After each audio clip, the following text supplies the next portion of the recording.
Bricks and Minifigs is your one-stop shop for all things LEGO. Hit the link below to find a store near you. How do you follow up the grand return of LEGO Lord of the Rings that was the gorgeous Rivendell set that released last year? Well, LEGO has answered that by going fully over to the Shadow faction of Mordor, with the Dark Tower of Sauron himself, Barad-dûr. This incredible set has some amazing display value, but between these two Lord of the Rings sets, which one is most precious?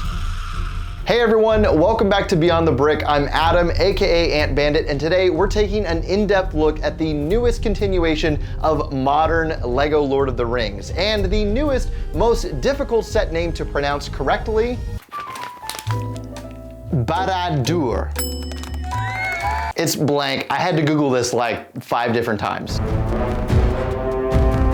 Right off the bat, you can see just how massive this set is. It's got 5,471 pieces and releases on June 1st for LEGO Insiders at the retail price of $460 US. Now, if you're someone who's already picked up the incredible Rivendell set from last year, this one is definitely gonna catch your eye. Now, if you're a Lord of the Rings fan as well, this is a no-brainer. It's an incredible display piece that's also entirely new to LEGO. We've never seen this location before, and it also adds a totally unique feel to your collection just because of how differently it displays. That said, $460 is a steep price to pay, so we're gonna take a look and show off everything that's included here. But regardless, I am just really happy to see this theme continuing, and I really hope we get more Lord of the Rings sets releasing in the future. As always, a big thank you to LEGO for sending the set over for us to review, but all the thoughts and opinions here are my own. Starting out, here's a quick look at what the box looks like. Mine got a bit damaged in shipping, which is always unfortunate,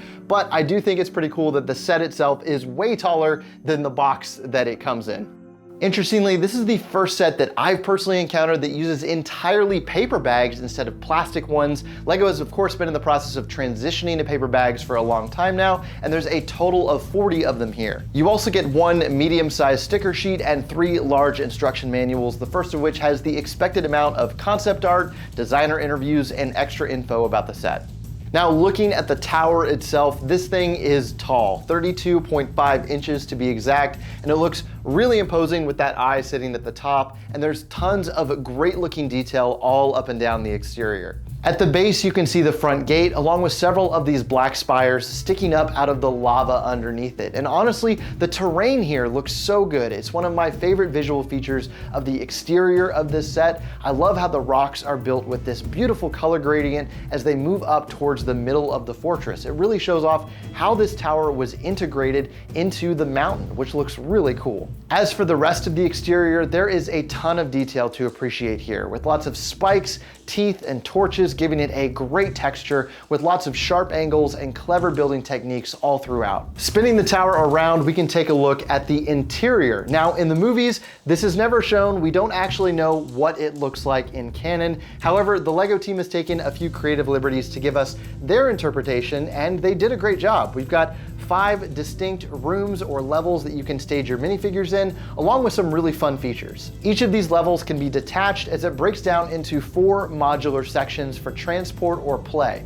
Each level easily connects by slotting in these pieces here and pushing it forward until it connects to a clip at the front. The tower at the top is secured by an axle as well that you can easily remove. Starting at the very bottom, we have the largest floor, the armory. There's a forge here for crafting new weapons for the orc army, and speaking of, this set also gives us some amazing new molded elements as well, like these new printed shields, which look awesome, along with these new orc helmets. You get several of these in the set, 2 of which can be put on Frodo and Sam as they sneak through Mordor. There's also a poor tortured skeleton trapped in a cage over some lava that you can lower and raise by rotating this gear right here. Play features. Speaking of features, if you rotate this brick on the side of the mountain, it will open and close the front doors, which has a really satisfying feel to it. There's a clever mechanism that makes this happen, and I love how well concealed this is inside the set. Also on the right side, there's a small cave with a fish in it for Gollum, along with a rock you can pull away to reveal a spider, which is likely a reference to Shelob. Moving up to the second floor, we have an orc dining hall, which is kind of funny to look at in the context of such an evil location. I can't imagine the orcs orcs were getting together for big family feasts, but who knows? Regardless, we've got a table full of food, some eaten with bones laying around. We've got a place for cooking it with an orc chef, of course, some barrels full of something spilling out on the ground, and my favorite sticker in the set, a chalkboard in the back showing that meat is back on the menu. Also on this floor is another pull-away rock with a sticker tile inside showing the 3 elvish rings. Next up, we have the throne room where you can put Sauron or the mouth of Sauron in the throne here between these 2 stickered banner pieces. Pulling this tab here reveals Sauron's Palantir, and this is another really satisfying feature with a great mechanism on the inside to make this movement happen. There are some stickers inside the compartment for extra detail, along with the map at the back showing Sauron's plans to conquer Middle-earth. The Palantir is printed on a minifig head that you can swap between the burning white tree or the Shire completely engulfed in flames. On the next level, we have the Mouth of Sauron's study, and on the back wall we've got more stickered elements showing candles and books, and of course, he's such a fanboy of Sauron that he's got a giant portrait of him in his office. He also has a repeat of the sticker tile from Rivendell of the mithril coat that he uses to try and trick the Fellowship into thinking that Frodo is done for. Aside from the stickers, there is one new and useful printed element here with this panel showing some scrolls on it, and I feel like this will be really useful for castle builds, and I hope we see it more in the future. Above the study, there's a library with more stickered panels showing dusty shelves of books, along with a scroll here with some numbers on it, and I'm not really sure what that's a reference to, so if you know, put it in the comments below. We also have a ladder here that you can rotate left and right by turning this knob here. At the top, we have the Eye of Sauron itself. Now for me, this was the best part of the build experience by far. There's some great techniques used to create that fiery shape, and you can even articulate it left and right and up and down to have it looking in different directions, and it's just an awesome finale to the entire build experience. The designers also included a light brick that you can press to illuminate the eye from behind, and this is a nice touch. It totally makes sense in this set, but to be honest, it is not very bright at all. Here you can see it without any other lights turned on in my room, but even though it's not that impressive, I'm glad it's here. By the way, if you like the shirt that I'm wearing, you can grab one yourself at participating Bricks and Minifigs store locations. These are made specifically for fans of the brick and beyond the brick, with the logo there on the arm and the Bricks and Minifigs logo on the other. These come in a ton of different colors and are actually made from a really soft material. You can grab one in participating stores right now or online at the link in the description. So grab yours today, and now back to the review. Next, let's take a look at all of the minifigs that are included here. There's a total of 10 or 11 if you count that skeleton in the cage, and all but 2 of them are entirely exclusive to this set. Those 2 being Frodo and Sam, who are identical in every way to their minifigs in the Rivendell set, just without their cloaks. And these 2 look great. I don't have too much to say about them. It makes sense that they're in this set, but it would have been nice to get some updated versions with some newer prints, maybe showing them covered in dirt or ash as they're making their way through Mordor. We do get an updated Gollum minifig, which looks really great to me. He's got the same pose as that original Gollum mold,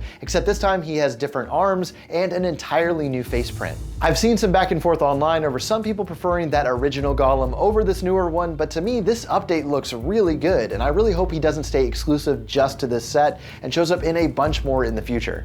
You also get this separate mini build of terrain that you can pose Frodo and Sam on to recreate that final scene on Mount Doom. Next up, let's talk about orcs. You get a total of 5 of them here, all of which are brand new, which is great. Starting out, we have Gothmog, the lieutenant to the Witch King. He's got great printing all over his body. I love that chest armor piece that he has, and he's got a tan arm to represent his deformity. Then we have a few nameless grunts who've got some unique prints for the details on their torso and legs. They've also got that recolored headpiece with that hair and longer ear combo mold in olive green, which looks really great, along with their alternate expressions. The 2 olive green orcs here share the same headpiece, and these 2 other orcs share identical expressions between them as well, with this orc warrior and an orc chef, who also has an identical torso print to Gothmog underneath his armor. Next up, we have the Mouth of Sauron, who we have gotten as a minifigure before, but this time around he's entirely updated with new prints and a new rubbery mold for his helmet, which looks really good. This character only appeared in the extended editions of the movie and is super creepy. And for the first time ever in LEGO form, we have Sauron himself. And honestly, this is probably one of my favorite figures LEGO has released this year because the details are immaculate. He's got his mace in hand, and there's a fascinating new rubbery mold for that helmet shoulder armor combo. And taking that off, you can see the print for his fiery eyes underneath. The printing all over is amazing, and I can see this figure definitely being highly sought after. The entire lineup of minifigs here is great, but for the price of all of this, I would have loved to get a couple more orcs, updated prints for Frodo and Sam, or even the Fellbeast gift with purchase that's releasing in June with the launch of this set. I would have loved to get that included as a part of everything here. However, I still consider this a phenomenal set. The tower itself, which is the main course here, is absolutely stunning. It definitely demands your attention when you walk in the room, and I can see this easily becoming a fan favorite for adult collectors. Now we have to talk about that high price of $460 because that's a lot of money for any hobby or collectible, and this is absolutely no different. However, for the fans who can afford something like this and choose to pick it up, I would argue this is a very adequately priced set. For everything that's included here, there is a ton of value. You get a great group of exclusive minifigs, lots of parts and new molds, new elements, along with the sheer size and displayability of such an iconic Lord of the Rings location. This is undeniably an awesome set for adult collectors. Now, aside from talking about the value of this specific set, I will criticize the current complete lack of affordable minifig-based Lord of the Rings sets, because right now, you've got two options: this or Rivendell. That's it. And I think for fans, that's a real dilemma. Personally, I would love to see a fully fleshed out Lord of the Rings theme with different sets based on other locations or scenes. Army builders would be fantastic, like an orc battle pack, all of which would supplement those more accessible price points. Speaking of Rivendell, let's take a quick look at how these two compare, because even though they appeal to very similar audiences, these two clearly have a lot of differences, and one of those factors being just how tall Barad-dûr is compared to the height of Rivendell, which will fit more comfortably on your average display shelf just because of its horizontal orientation, whereas Barad-dûr is definitely going to need a specialized spot in your display just because of how tall it is. For myself, I probably won't end up displaying these two directly adjacent to each other just because of how different that height and scale are. Despite the difference in price, with Barad-dûr at $460 and Rivendell costing more at $500, I would argue that Rivendell has much more general and widespread appeal, with it being such an aesthetically beautiful build that